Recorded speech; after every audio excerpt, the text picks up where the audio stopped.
Unmade Memories of the Thursday Man. Prologue: The Shadowverse trembles. The world of Golos had always been a place of contradictions, mountainous yet hyper-developed, ancient yet pulsing with neon veins of modernity. A netherworld where darkness was not a threat but a resource. The Shadowverse itself hummed with a resonance that no human ear would ever hear, for humanity did not exist here. Instead, demons, devils, and winged peoples shaped the land with their magic, their technology, and their unbroken histories. But lately, the hum had changed. It vibrated wrong. It vibrated thin. And Queen Yara Sharptooth felt it in her bones long before anyone else dared to speak of it. She stood on the highest balcony of the Eastier Palace, her silhouette framed by the canyon's violet glow. The winds of Golos were sharp tonight, carrying the metallic tang of the canyon bedrock and the faint psychic static of the city's energy grid. Her wings, vast, white-furred, and powerful, shifted slightly as she breathed in the night air. Yara was enormous by Batkin standards, nearly 6'10", her frame a sculpted blend of strength and elegance. Thick, shapely legs rooted her stance, her hips and chest carried the soft curves of her lineage. Her fur was white as starlight, but where it parted along her chest, her belly, the inner lines of her arms, her skin was a soft, warm pink. Her snout was short and refined, her fangs delicate, her eyes large and luminous. Her ears, long and expressive, twitched at every shift in the canyon's resonance. She was a queen who looked unmistakably like a Batkin, and yet carried herself with a grace that made even the most beast-like features feel regal. Behind her, footsteps approached. Light, quick, familiar. "Your Majesty," came the voice of Cilia Nightwind, her handmaiden and closest confidant. "You're awake early. Or late.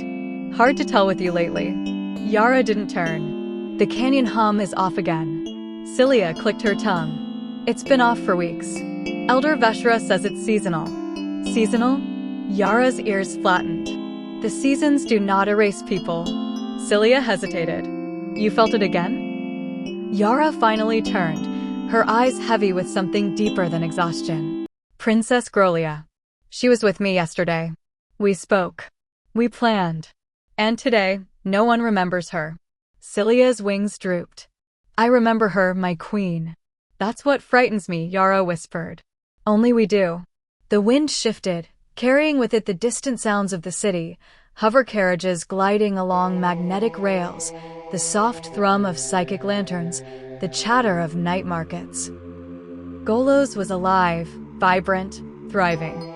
But beneath the surface, something was unraveling. Something was eating the past. Yara stepped away from the balcony and walked through the open archway into the palace's inner hall. The walls were carved from canyon stone, reinforced with shimmering alloys that resonated with Batkin magic. Murals of past queens lined the corridor, each one a towering figure with wings spread wide, each one a reminder of the lineage Yara now carried alone. Alone. The word echoed in her mind more often these days. She entered the council chamber, where Elder Veshra Hollowere waited, her enormous ears twitching with agitation. The elder's fur had long since faded to silver, and her eyes were sharp with centuries of memory. "My queen," Veshra said, bowing deeply. "You summoned me." Yara nodded. "Tell me again what you remember of the Dragonkin delegation." Veshra's ears trembled. "I remember that they were here. That Princess Grolia stood beside you. That she laughed when the harpies argued over seating arrangements." She paused. "But when I try to recall her face, it slips away." "Exactly," Yara said. "The memories remain, but the details fade, and the world rewrites itself around the absence." Veshra's voice lowered. "This is temporal corruption." "Worse," Yara said. "This is erasure." The elder's wings rustled uneasily. "We must alert the Tengu Kingdom, the fallen angels, the harpies, all our allied races." "We will," Yara said. "But first, we must anchor ourselves." Veshra frowned. "Anchor?" Yara paced slowly, her claws clicking softly against the polished stone floor. If time is being rewritten, if people are being removed from existence, then we must create something that cannot be easily undone. A nexus event. A bond strong enough to resist temporal manipulation. Cilia blinked. You mean marriage? Yara exhaled. Yes. Veshra's ears shot straight up. Your Majesty, you cannot be serious. The Batkin have not had a king in centuries, Yara finished. Because no one has passed the claiming Godaki trials. Because no one has been strong enough, wise enough, worthy enough. Cilia folded her arms. And you think someone from the demon realm will be? Yara's wings tightened. I think someone must be. That there are powerful dark ones out there with no real political agenda, only power, or at least the illusion of power. That is all we need. The elder stepped closer. You are already powerful, my queen. Your audiokinetic magic is unmatched. Your intellect is sharp. You are not a woman who needs a consort. No, Yara agreed softly. But my people need a future. Silence settled over the chamber. Outside, the canyon hum wavered again, just slightly, just enough for Yara's ears to twitch. She felt it like a tremor in her soul. Another shift. Another disappearance. Another thread of reality snapping. She closed her eyes. Send a diplomatic request to the Demon Kingdom of Boltine. Address it to the court council. Cilia's jaw dropped. The demons? They're militaristic, territorial, and half of them think diplomacy is a type of weapon. Good, Yara said. We need someone who can fight any kind of foe. We need them to care enough to help us. Veshra's voice was barely above a whisper. And how will you accomplish that? Demons and Batkin cannot breed. He will have no heir. He will be tethered to our people with little benefit. Yara turned back toward the balcony, her silhouette framed once more by the violet canyon light. Devils don't need to benefit, they exist outside of space and time, she said. A powerful one would see our problem and know the solution, and if he were my consort, he will be bound with me enough to help. Cilia sputtered. You want to marry a devil? I want to save my people, Yara corrected. Veshra bowed her head. Then the request will be sent. Yara nodded, but her heart was heavy. She knew what she was asking. She knew what she was risking. The Batkin were a proud race, but they were also dwindling. The Shadow Wars had taken their males. The temporal collapse was taking their allies. And now, something unseen was taking their very existence. She placed a hand over her chest, feeling the steady thrum of her own magic. Her audiokinetic power resonated with the canyon, with the palace, with the very air around her. She was strong. She was capable. She was queen. But she was not enough. Not alone. As the night deepened, Yara remained on the balcony long after Cilia and Veshra departed. She watched the lights of East Ear flicker across the canyon walls. She listened to the hum of the world she loved. And she whispered into the darkness. Whoever you are, whatever you are, I will not let you erase us. Introduction: The Demon Who Would Not Bow. The Court Council of Boltine had convened in full ceremonial regalia, which meant the atmosphere was already tense. For thrones carved from obsidian and bone circled the chamber, each occupied by an elder demon lord or devil whose influence shaped an entire quadrant of the demon realm. 3 of them were present. One was not. He's late, Elder Varkos growled, his molten eyes narrowing. He's always late, Elder Sithra replied, flicking her serpentine tail. Or early. Or both. Time is a suggestion to him. Elder Morvith sighed. We should have summoned his son instead. A silence fell. Because Nero's crony sons were complicated. Bagul, the younger, had vanished decades ago, a reprobate who abandoned his duties and never returned. And Bagan. Well, Bagan was a problem. A brilliant, resourceful, half-devil problem who refused to attend council functions, ignored summons, and preferred the company of machines to politics. He was the only demon in the realm who could make the court council feel like they were the ones being evaluated. And today, they needed him. Send the messenger, Morvith ordered. And bring the wraith. In the northern temporal district, Bagan Crony stood in the center of his private factory, surrounded by hundreds of drones moving in perfect synchronicity. Sparks flew. Metal sang. Magnetic fields pulsed around him like a second heartbeat. He worked with the precision of a god and the irritation of a man who had not slept in 3 days.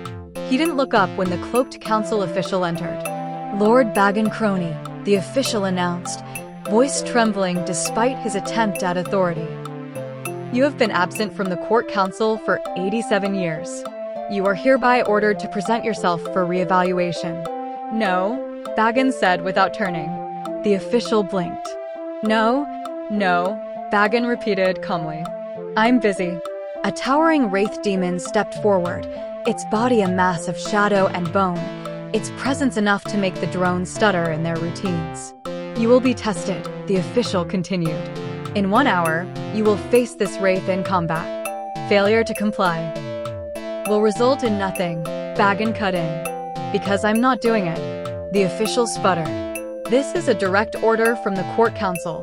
And I, Batkin said, finally lifting his gaze, do not care. The wraith hissed, shadows writhing around its form. Batkin sighed. Don't. The wraith lunged. And Batkin snapped. Not out of fear. Not out of duty. But out of sheer, exhausted frustration. Metal screamed as he unleashed a magnetic pulse so violent it shattered every tool in the room. The wraith demon was ripped apart midair, torn into 1,000 pieces, each fragment crushed into a fist-sized sphere of compressed shadow metal that clattered across the floor like hail. The official stared in horror. Batkin exhaled, annoyed. Now look what you made me do. That thing was expensive. A bolt of temporal lightning tore through the workshop. Time folded. Reality buckled. And Lord Nero's crony appeared in the center of the room, robes smoking, eyes blazing with a fury that could warp centuries. Batkin. The drones froze. The air froze. Even the shadows froze. Batkin didn't. He crossed his arms. Father. Nero strode forward, temporal energy crackling around him. You will obey the council. No. You will take the test. No. You will attend the claiming Godaki ritual. No. Neros' voice dropped to a dangerous whisper. You will take the hand of Queen Yara Sharptooth of Eastyear. Batkin blinked. There is no Batkin kingdom of Eastyear. You mean East End. Nero slammed his hand on the table, splintering it into dust. Do not correct me. The room vibrated with temporal distortion. Tools aged into rust. Metal reverted to ore. The floor flickered between past and future. Batkin remained perfectly still. Nero stepped closer, gripping his son's shoulder with a force that bent time around them. You are my son, he said, voice low and trembling with something deeper than anger. And I am giving you an order I would follow myself. This is not politics. This is not tradition. This is survival. Batkin's jaw tightened. People are disappearing, Neros continued. Time is unraveling. And you, of all beings, are needed. A long silence stretched between them. A stare-down of wills that could not be matched in simple test of strength. Finally, Batkin exhaled. Fine. Neros blinked. Fine? Yes, father, Batkin said. I'll claim the Godaki whatever that is. He paused. But I'm doing it my way. Neros' expression softened, just barely. Your way is chaos. My way, Batkin corrected, gets results. He turned, lifted his hand, and crushed the remaining fragments of the wraith demon into dust with a single magnetic pulse. Test passed, he said flatly. Neros handed him the royal scroll of sacred mission writ. Batkin took it and stared. He tore the scroll, its binding energy peeled around his slim body before he glared at his father. Their eyes met, father and son, Devil Lord and Devil Heir, time and metal. Neros pulled him into a brief, fierce embrace, one which Batkin did not resist and gave back. Be careful, he whispered. The world is shifting. And I know you know more than you say. Batkin stepped back. Say less, father. You know the rules. Neros nodded and vanished. Leaving Batkin alone in the ruins of his workshop, torn scroll in hand, destiny forced upon him. He sighed. Fine, he muttered. Let's go get a wife. Chapter 1: The Claiming of Eastyear. The canyon winds of Eastyear carried a low, harmonic vibration that only the Batkin could hear. To outsiders, it was silence. To Queen Yara Sharptooth, it was the pulse of her kingdom. She stood at the base of the Tower of Luin, wings folded behind her like a velvet storm, her white fur shimmering under the canyon's violet light. The gravity well pressed against her bones, a familiar weight. Even she, born of the canyon's resonance, felt its pull. Her people gathered in ceremonial rows, their wings tucked respectfully, their eyes fixed on the towering spire that rose from the canyon floor like a challenge carved into the world itself. The claiming Godaki ritual had not been completed in centuries. No suitor had ever passed the first trial. No one had ever reached the top of the Tower of Luin. And yet, today, the suitors came in droves. Winged men from the fallen angel enclaves, orc captains from the southern ranges, dark elf mages with glowing sigils etched into their skin. Even a few desperate harpies, their feathers trembling under the crushing gravity. All of them powerful. All of them eager. All of them failing. Yara watched without expression, though her handmaiden Cilia Nightwind clicked her tongue softly beside her. Another one down, Cilia murmured as a fallen angel collapsed to his knees, unable to lift his own wings. Your Majesty, at this rate we'll be here until the next century. Yara's ears twitched. Tradition demands the trial be honored. Tradition also demands a king, Cilia countered. And we are running out of both suitors and time. Yara didn't answer.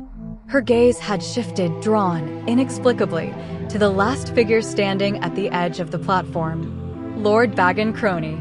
He looked nothing like the others. No wings, no claws, no beastkin features. He was tall, broad-shouldered, and unsettlingly human in silhouette. Save for the faint metallic sheen beneath his skin and the quiet, coiled power in his eyes. A devil's son. A demon lord's heir. A being who should not have cared about Batkin rituals at all.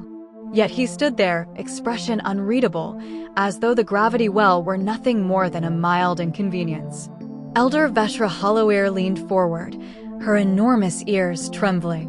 This one, he does not strain. He does not prepare. He simply is. I do not trust it. Cilia snorted. He looks bored. That's worse. Yara said nothing. She couldn't look away from him. Something about him tugged at her attention, his stillness, his focus, the way his heartbeat thrummed steady and strong even under the crushing gravity. It was like listening to a drumbeat in a room full of whispers. The announcer raised his staff. Lord Batkin Crony of the Demon Kingdom of Boltine stepped forward. Batkin stepped into the gravity well. Nothing happened. He didn't buckle. He didn't strain. He didn't even blink. Instead, he lifted one hand, palm open, and the metal around him hummed in response. The gravity that crushed every other suitor simply slid off him. Nullified. Redirected. Rendered irrelevant. He rose into the air, levitating with effortless grace, and ascended the Tower of Luin as though gravity itself had bowed to him. Gasps rippled through the crowd. Cilia whispered, Your Majesty, he's cheating. No, Yara murmured. He's adapting. There was a problem, he had solution. At the top of the tower, Batkin landed lightly, as though the crushing weight below had never existed. He examined the ancient metalwork tools with a craftsman's reverence, his fingers brushing the alloy as though greeting an old friend. Then he began to forge. The canyon hummed in response. Yara felt it in her bones, the resonance of metal shaped with purpose, the vibration of a mind working at impossible speed. She closed her eyes, letting her audiokinetic senses expand. She could hear the ring forming. She could hear the intention in every strike. When Batkin descended, he held a ring that glowed faintly with harmonic energy. He approached her with a calm, unreadable expression. But his eyes, those strange, devil-bright eyes, lingered on her for a moment too long. Not with fear, not with duty, with interest. Yara's breath caught. He extended the ring. For you, Queen Yara Sharptooth. She took it, and the moment her fingers brushed the metal, she felt it. Her own magic woven into the alloy, amplified, harmonized. He had crafted a weapon, a symbol, a bond. And it fit perfectly. Her heart thudded once, hard. Cilia whispered, "He made it for you, my queen. Not for a Batkin queen. For you." Yara swallowed. "I know." The second trial began. 3 Batkin officials approached with scrolls, charts, and data, agricultural yields, mining shortages, meteorological anomalies, economic projections. Problems that had plagued the Batkin for decades. Problems no suitor had ever solved. Bagan took the scrolls, scanned them once, and began asking questions in fluent Batkin. The officials froze. Yara's ears twitched.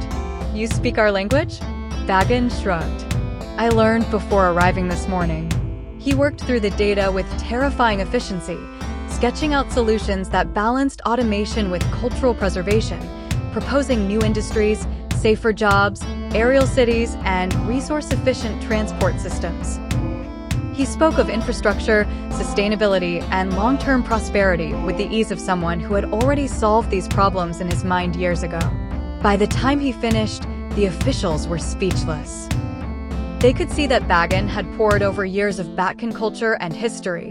He had to suggest such poignant exploration, mining, and travel opportunities to reinvigorate trade and placate the exploratory spirit of the Batkin people, who loved to soar over canyons and explore caves, and would have dreamed to do it for work, for expedition, for research, for mining, cave cartography and development, and the expansion of the East Ear border into the uninhabited Sussex Plateaus. Yara was not speechless. She stepped closer. "You understand our people." "I understand potential," Bagan replied. "Your kingdom has a great deal of it." Their eyes met. A sharp, invisible thread seemed to form between them, beyond the look in their eyes, beyond words. The canyon hum deepened. Something shifted. The bonding ritual began. Bagan stood before her, expression calm, but his heartbeat, steady and strong, echoed in her ears like a drum. She felt drawn to him, inexplicably, dangerously. She was Batkin. He was devil-blooded. They were not the same species. She was a towering, furred, winged creature of resonance and instinct. He was a sleek, metal-touched being of logic and power. And yet, her pulse quickened. He noticed. And he ignored it graciously, gently, as though he understood the weight of her curiosity and chose not to exploit it. That only made her more curious. When the ritual ended and the crowd erupted in celebration, Bagan leaned close enough for only her to hear. "We need to talk," he murmured. Privately. Her wings fluttered. "About what?" "Time," he said. "And what's happening to it?" Her breath stilled. "He knows." He knew. He knew. She nodded. "Then we will speak. And I will travel with you to your realm." "For diplomacy." "For survival," he corrected softly. Interlude 1: The Men Who Should Not Be. The northeastern city of Vaskar was alive with its usual midnight rhythm, hover trams humming along their rails, neon signs flickering against the canyon walls, crowds spilling from lounges and night markets. Nothing felt unusual. Until the man in black sat down. He chose a small table by the window of a quiet lounge, folding his long, horned silhouette into the seat with a calmness that felt wrong. His skin was pitch dark, absorbing the light around him. His horns curved back like polished obsidian. His eyes were unreadable. People noticed him. People feared him. And none of them knew why. A server approached, tray trembling in her hands. Sir, can I get you?" "You can leave," the man said softly. She did. She didn't know why she obeyed. Her legs simply moved. The demon police arrived minutes later, responding to a dozen silent alarms triggered by instinct alone. They surrounded the lounge, weapons drawn, voices steady only because training demanded it. "Sir, you need to stand and come with us." The black-horned man didn't look up from his tea. "No," he said, "but I'll give you a chance to walk away." The officers exchanged glances. "You have until I count to 3. "Sir." 1. A ripple of dread passed through the room. 2. The officers raised their weapons. Every living being in the lounge collapsed at once. Not dead. Not injured. Simply gone from consciousness as though their minds had been unplugged. 3. The man in black sipped his tea, watching the city lights through the window. The entire block had gone still and silent, with time having stopped completely. A soft chime rang from the door. It warped as the sound was caught through time as well and stopped into silence. Another man entered. He looked identical, same horns, same face, same impossible presence. But his skin was white as bleached bone, glowing faintly under the neon lights. He walked with the same calm certainty, as though the world belonged to him. He sat across from the black-horned man. A second cup slid across the table, pushed by an unseen force. The white man smiled. "You're early." "I was bored," the black man replied. They drank in silence for a moment, the city block around them frozen in unnatural stillness. "How long do we have?" the black man asked. 11 weeks, the white man said. "Until the next Thursday." The black man laughed softly. "The cosmos is generous. He won't have anyone left to erase at this rate. There are still beings stronger than us," the white man murmured. "He'll want them." The black man finished his tea and stood. "Then we should get back to work."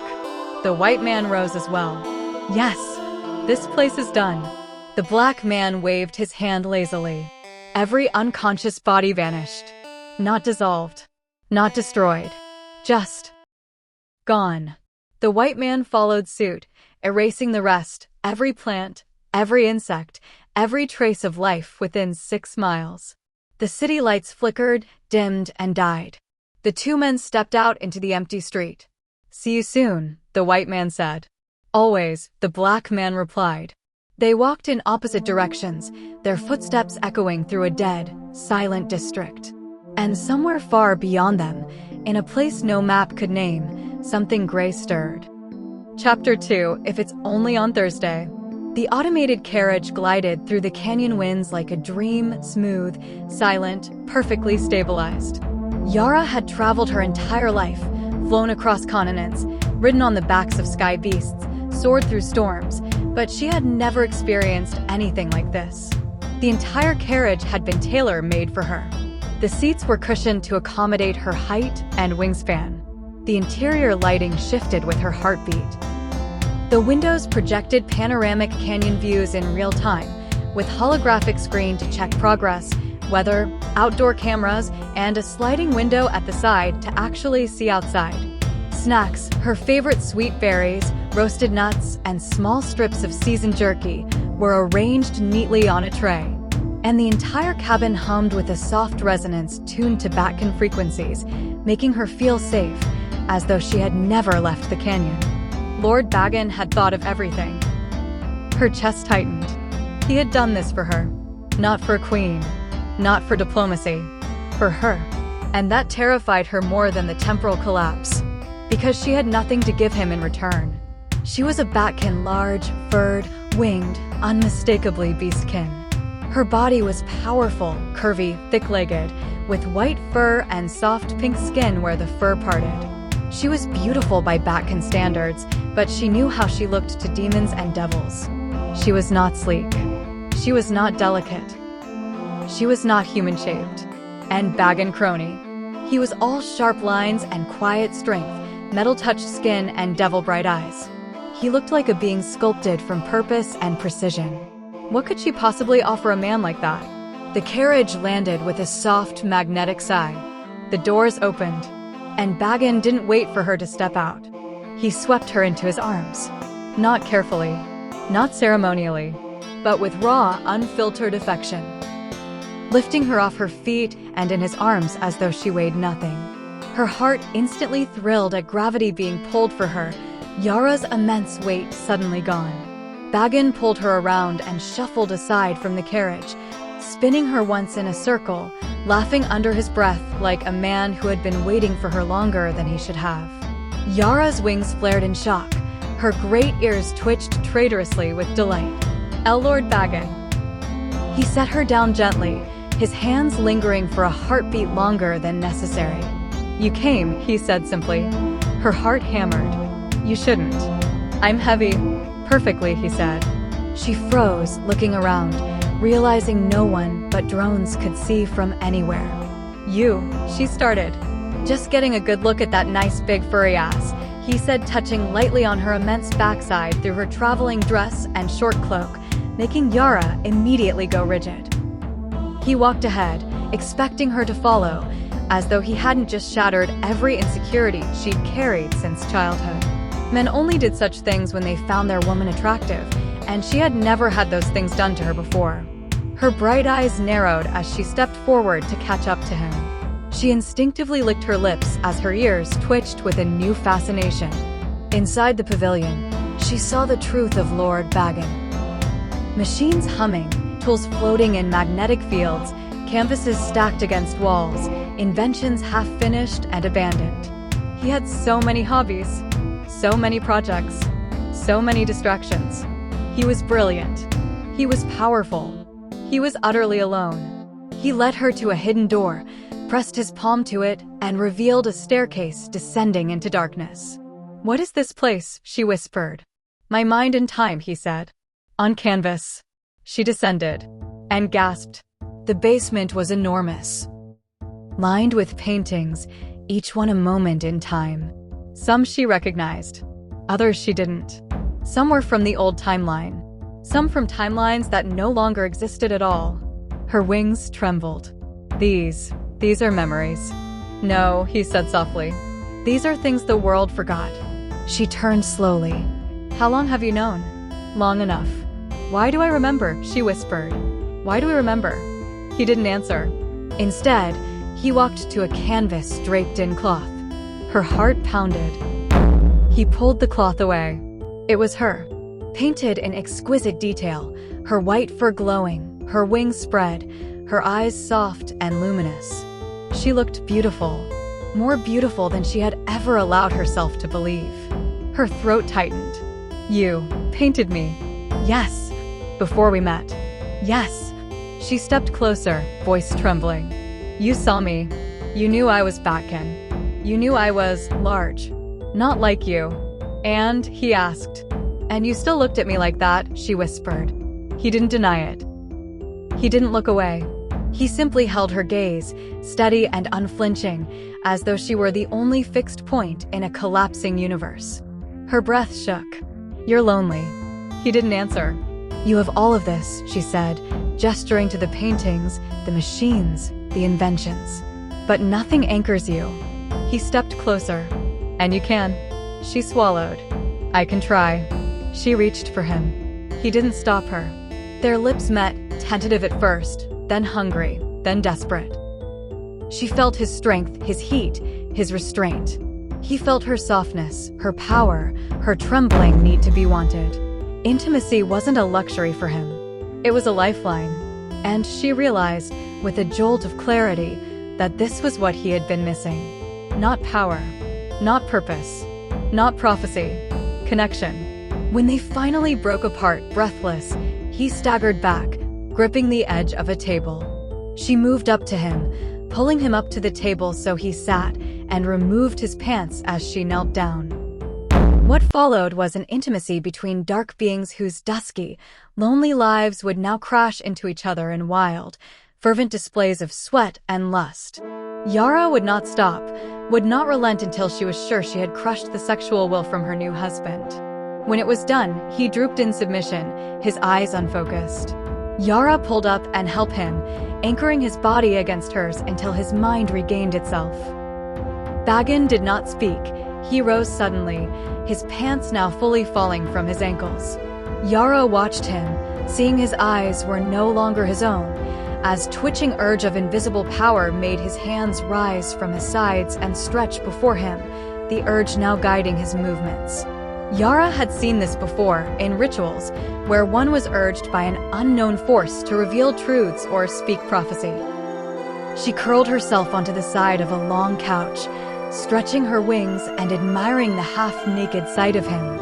He seized a canvas, his hands moving with frantic precision. Colors blurred. Shapes formed. The air vibrated with energy. He painted 3 figures. A man all black, a man all white, a man all gray. Their hands raised toward a storm of apocalyptic power that roiled overhead, ripping apart all of reality. And beneath them, in jagged strokes, "She is your conduit." beware the Thursday man. Yara's breath caught. Batkin. But before she could speak, he convulsed, pulled violently backward by an unseen force. His eyes rolled white. His body went rigid. Batkin, she cried, grabbing him. He vanished. Not physically, not magically. His mind was ripped away. She felt him fall into a place of nothingness, a void where forgotten souls drifted like ash. She felt his terror, his fury, his helplessness, and she reached for him. "Come back," she whispered, pressing her forehead to his. "Come back to me." Her voice, her resonance, cut through the void. He gasped, collapsing into her arms, drenched in sweat. She held him tightly, wings wrapping around him like a cocoon. "What did you see?" she whispered. His voice shook. "A man, gray, eating the souls of the forgotten." She closed her eyes. "That one," he said, pointing to the painting, the gray man in the center, the one who seemed to be contributing the most power to the storm of destruction overhead. And she realized, the Thursday man. Interlude 2, the Southern Quadrant attack. The alert hit the Batkin Palace like a psychic scream. 7 million citizens. Gone. No bodies. No blood. Just absence. Yara felt it before the words even reached her ears, a hollowing in the resonance of the world, a sudden silence where millions of heartbeats should have been. Her wings snapped open in instinctive terror. Batkin was already moving. He didn't speak. He didn't explain. He simply grabbed her hand, and the world folded around them. They arrived in the Southern Quadrant's capital, or what was left of it. The city was empty. Not quiet. Not abandoned. Empty. Cars sat in the streets with doors open. Meals steamed on tables inside restaurants. A child's toy spun slowly on the ground, still humming with energy. But there were no people. No animals. No insects. No sound. Yara's breath hitched. This is wrong. Batkin's eyes narrowed. He's still here. A ripple of dimensional distortion pulsed through the plaza ahead. A shimmering tear in the air like heat rising from asphalt. Batkin's magnetic senses flared. Yara's audiokinetics vibrated painfully in her skull. They stepped into the plaza. And he was waiting. The white man sat calmly on the edge of a fountain, legs crossed, hands folded in his lap. His skin glowed with a cold, pale luminescence. His horns curved elegantly back. His eyes were empty, not emotionless, but vacant, like a being who had already seen the end of everything and found it boring. He smiled when he saw them. "Oh good," he said softly. "You're early." Batkin stepped forward, metal humming around him. "Stand up." The white man tilted his head. "Why? You won't win." Yara felt the air tighten, the same wrongness she'd sensed before, but colder, sharper, like a blade pressed against the spine of reality. Batkin didn't wait. He launched forward, magnetic force exploding from his body, ripping chunks of metal from the ground, twisting streetlights into spears, hurling them at the white man with lethal precision. The white man flicked his fingers. The spears dissolved into dust. Yara's wings snapped open. She leapt into the air, sonic pressure building in her chest. She released a shockwave that shattered every window in a 3-block radius. The white man didn't move. The shockwave bent around him like water around a stone. He sighed. "You two are loud." Batkin appeared behind him in a blink, fist charged with enough magnetic force to crush a mountain. The white man caught it with 2 fingers. Batkin's eyes widened, the first hint of surprise she had ever seen from him. The white man leaned in. "You're not the one I want." He twisted, rending reality around himself with such force it hit the metal devil with titanic force. Batkin flew backward, smashing through a building, tearing through concrete and steel like paper. The skyscraper buckled, collapsing in on itself with a deafening roar. Yara screamed his name and dove after him. The white man appeared in front of her mid-flight, smiling. "You're the interesting one, you remember." "So does he," she growled. "No, he knows. You remember." He flicked her forehead. The impact sent her spiraling through the air, crashing into the side of a monorail track. The metal bent around her body, groaning under the force. She coughed, blood in her mouth, wings trembling. He appeared again, standing on the track above her. "You resonate," he said. "I like that." Yara's eyes narrowed. "Stay away from me." He reached for her face. A magnetic storm ripped him away. Batkin slammed into him like a meteor, dragging him through the air, smashing him into the ground hard enough to crater the plaza. The shockwave toppled buildings, shattered pavement, and sent debris flying for miles. Batkin pinned him with a magnetic field so dense the air screamed. "Touch her again," Batkin growled, "and I'll tear you apart atom by atom." The white man laughed. Not mockingly, not cruelly, just amused. "You can't kill me, you can't find me," he said. "I exist outside the weak."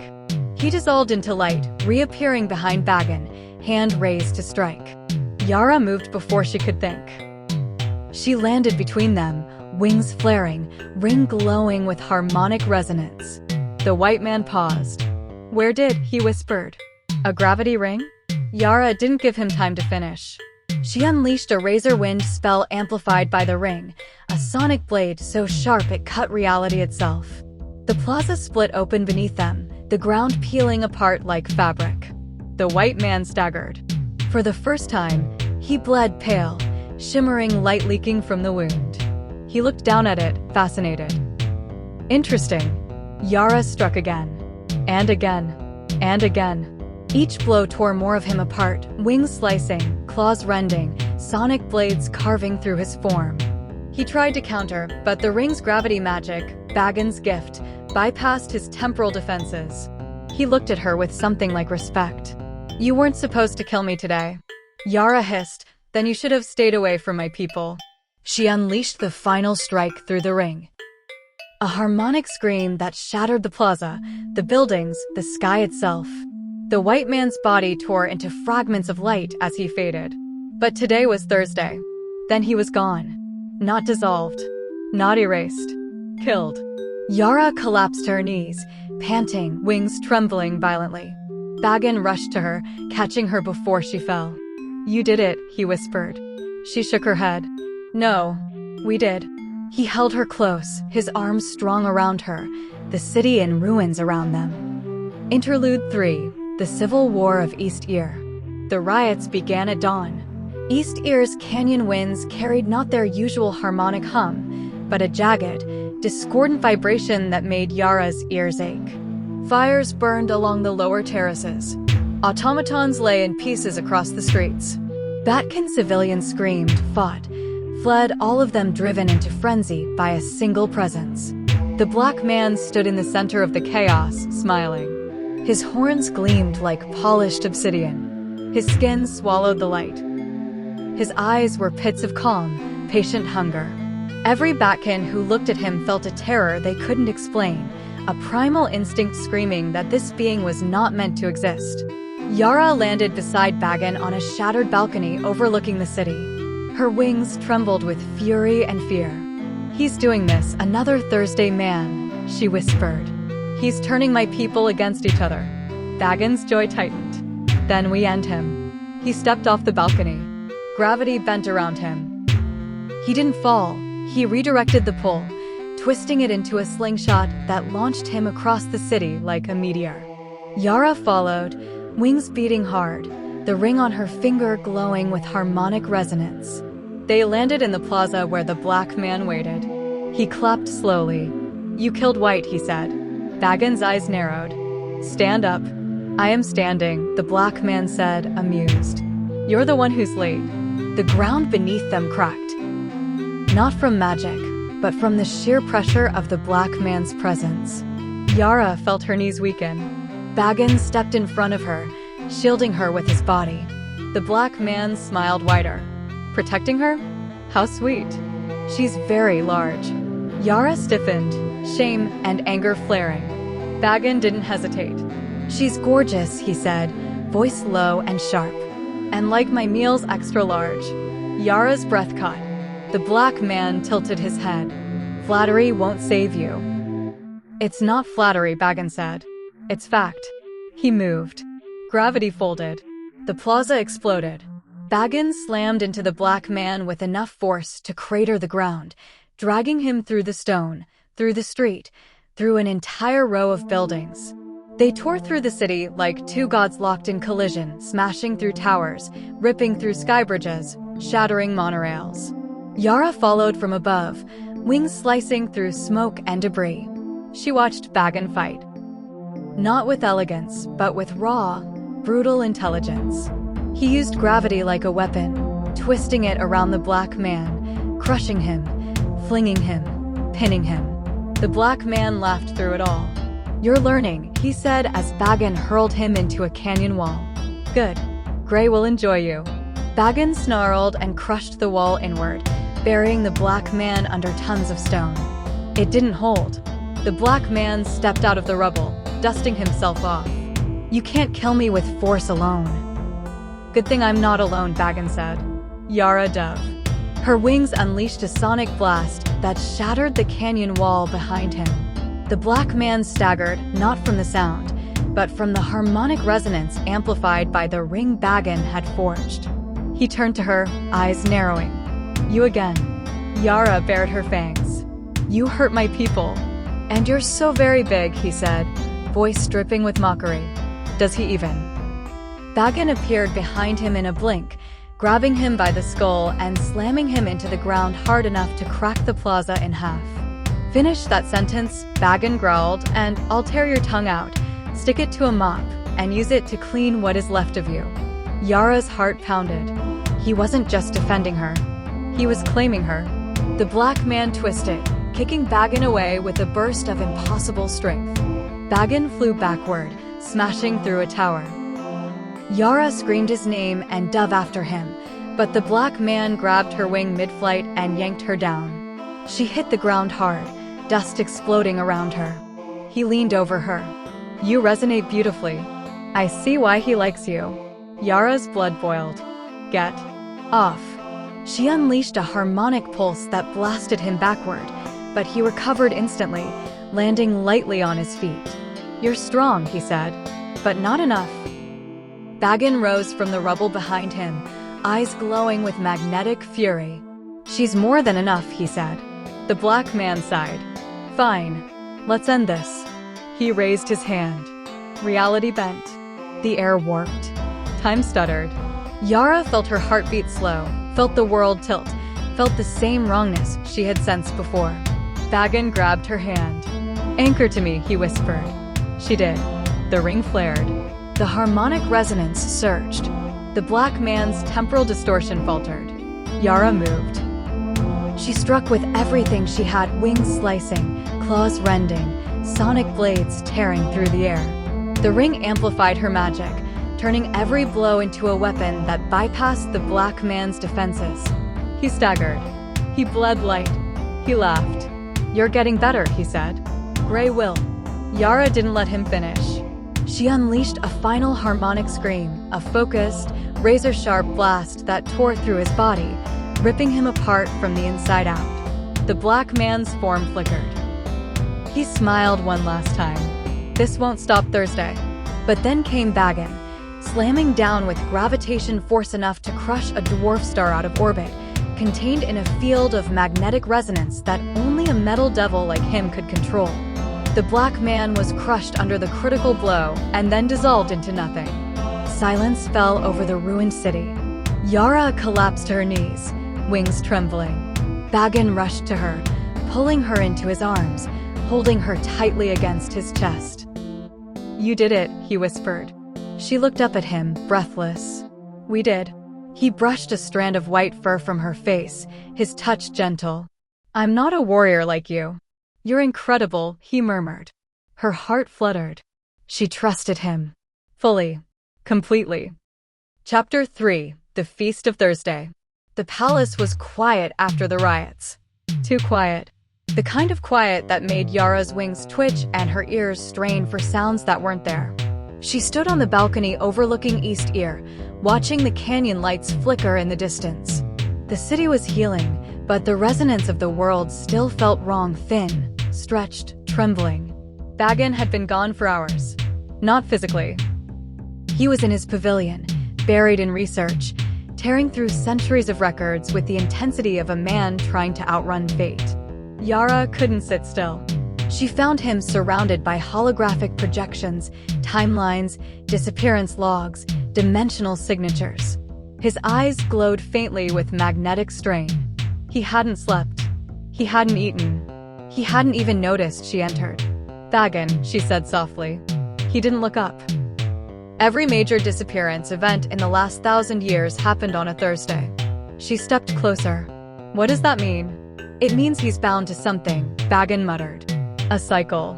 A rule. A pattern. He can't act freely. He can only feed on Thursdays." Yara's heart tightened. "Then we have time." "No," Batkin said, finally meeting her eyes. "We have a countdown." She saw it then. The exhaustion, the fear he would never admit, the weight of a mind that saw too much and felt too little grounding in the world. He was brilliant, powerful, terrifying, and unbearably alone. She stepped closer, placing her hand on his cheek. "Come to bed."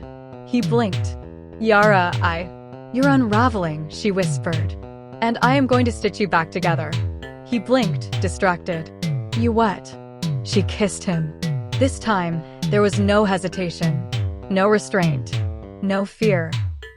Their bodies met with a hunger sharpened by battle and prophecy, by loneliness and longing.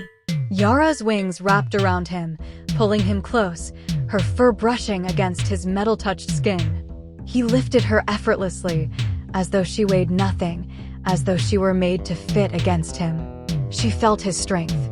His arms, though they were not large, could easily lift her huge frame up to him and pull her undergarments off in the same motion. He felt her softness. She was so pleased to feel his hands exploring not just the soft pink flesh, but the smooth, fur along her backside and thighs. His words, his crude sexual comments, made her proud of her size, her frame. Proud at how much he seemed to enjoy her.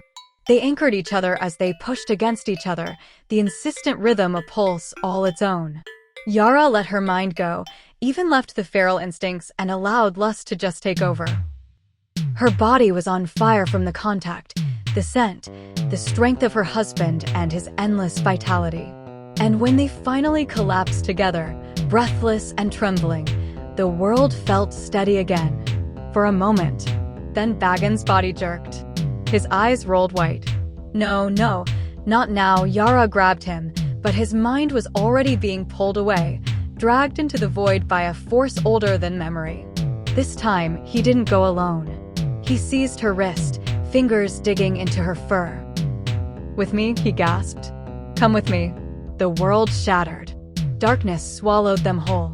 They fell into the nothing place, the void between timelines, the graveyard of forgotten souls. It was cold, silent, endless. Fragments of erased worlds drifted like ash. Echoes of screams that had never been heard rippled through the dark. Yara clung to Batkin, her wings trembling violently. "Where are we?" "The place time forgets," Batkin whispered. "The place he feeds." A figure stepped out of the gray fog. Tall, horned, skin the color of storm clouds, eyes like empty tomorrows. The Thursday man. He smiled when he saw them. "Oh," he said softly. "You brought her. How thoughtful." Yara felt her heart seize. This was not like the black man or the white man. This was something older, hungrier, infinitely more patient. He radiated inevitability. Batkin stepped in front of her. "You're the one eating them." "Yes," the gray man said. "They taste like endings." Yara's voice shook. "Why Thursdays?" The gray man tilted his head. "Because that's when the universe gives me. It doesn't have to be Thursday, it could be fourth day or quarter day." He stepped closer. Yara felt her magic flicker. Batkin felt his gravity distort. The void bent around the gray man like a living thing. "You're right on time," the gray man murmured. "The feast is just begun." "We're not here for your feast," Batkin growled. "Oh, but you are," the gray man said. "You always are." He raised his hand. A bolt of dimensional energy shot without warning into Yara and Batkin, but it collapsed against them, a field of unseen power protecting them from the Thursday man's power. He tried again and again, but nothing could distort their resonance. A bond formed between them that was grounded in love, transcending memory. The gray man smirked. Reality cracked. Yara screamed as the void split open, revealing two fading figures curled in the darkness. Princess Grolia and Princess Hela, their bodies translucent, their wings barely visible. Yara, Grolia whispered. You remember. Yara lunged toward them, tears burning her eyes. Hold on. I'm here. The gray man appeared between them in a blink. No, they're mine. I will consume them, and then you. Batkin slammed into him with a gravity-charged punch that shook the void. The gray man staggered, not from pain, but from surprise. You're stronger than before? Something about you has changed, he said. Good. I like strong prey. They fought. Neither was a warrior, but both were tenacious enough to deal a blow and take a blow. They struck each other in the face, the neck, the sides, kicking and swinging like two men who had been trying to kill each other for years and could never deliver the final blow. Yara stared, her wings pulling up as the force of the blows made an angry chorus along the nothing place. She saw the gray man slam Batkin on the ground, only for Batkin to leap up and punch the gray man right back in his face. Each blow, each attack ripped with magnetic and dimensional force, repelling and attracting along the nothing place with a carrying clap and a dim spark. Gravity twisted. Sound shattered. Time folded. The void screamed. Yara dragged the fading princesses into her arms, wings shielding them from the storm of now more frequent blows. Stay with me, please. Hela's voice was barely a whisper. We don't have long. The gray man lunged for them, abandoning his fight with the Devil Lord. Batkin intercepted him, grabbing his throat and slamming him down into the dust. He pulled him up mentally and pushed, forcing him back with a magnetic field so dense it warped the void itself. You're not taking them, Batkin snarled. The gray man smiled. You can't stop me. Maybe not, Batkin said. But she can. He grabbed Yara's hand. The gravity metal ring flared. The harmonic resonance surged.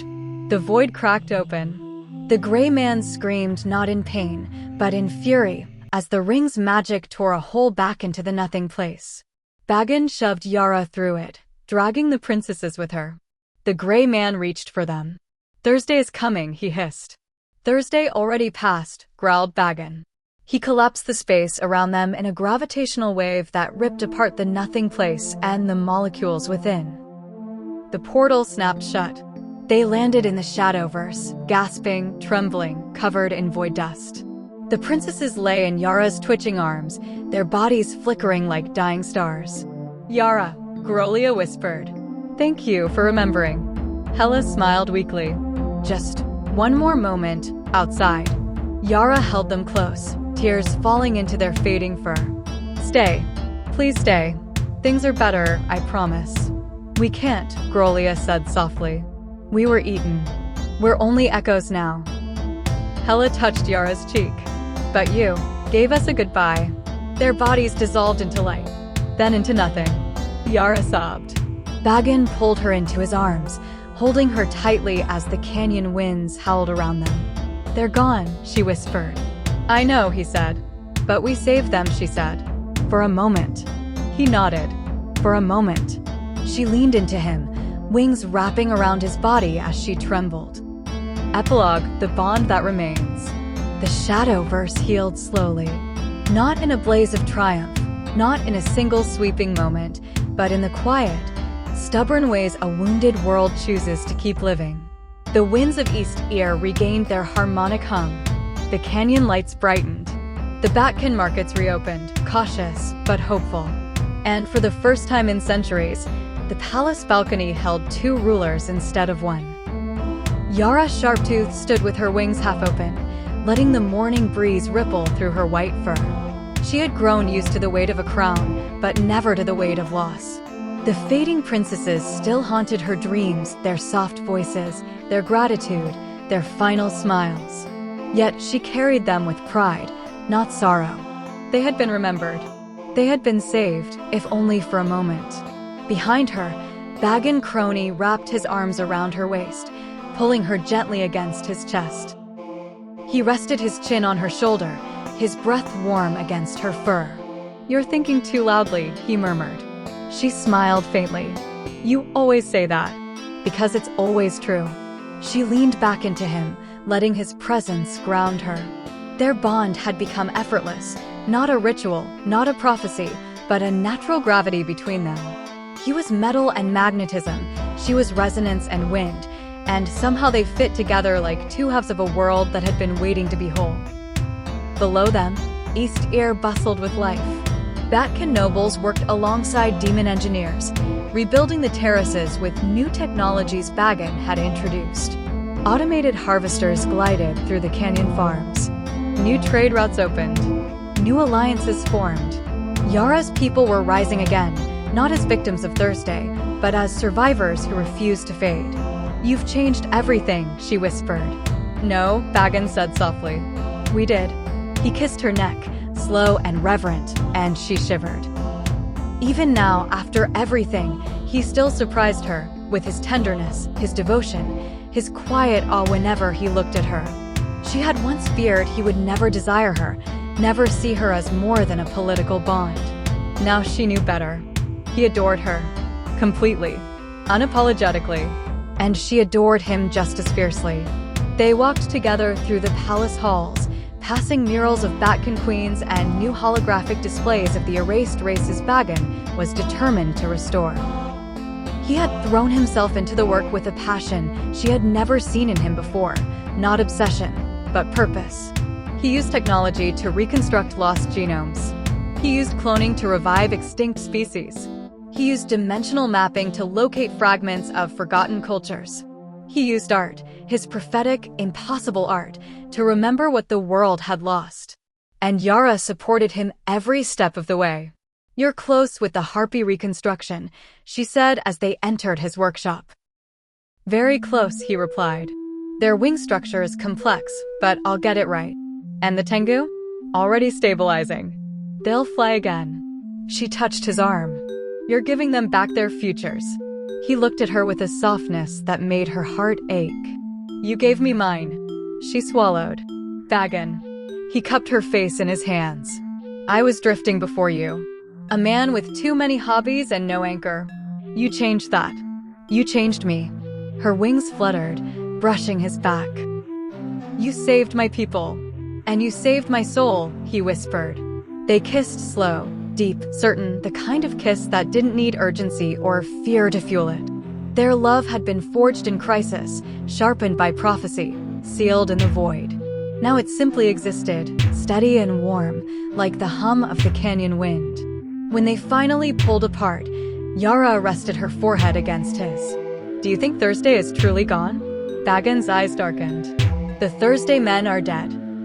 But the force behind them, the rule they followed, the hunger they served," he exhaled. "I don't think we've seen the last of it." Yara nodded slowly. "Then we'll face it together." "Always," he said. They stepped onto the balcony again, watching the sun rise over East Ear. The world was still fragile, still healing, still uncertain. But it was alive. And it was theirs to protect. Below them, Batkin children played in the streets. Harpy envoys arrived with new treaties. Tengu scouts soared overhead, their wings catching the morning light. The winged nations were rebuilding not just their cities, but their hope. Yara took Batkin's hand. He squeezed it gently, and together, they watched the Shadowverse breathe again. Their bond born of duty, sharpened by crisis, sealed by prophecy, had become the anchor that saved the world from erasure. And it would remain long after Thursday was forgotten.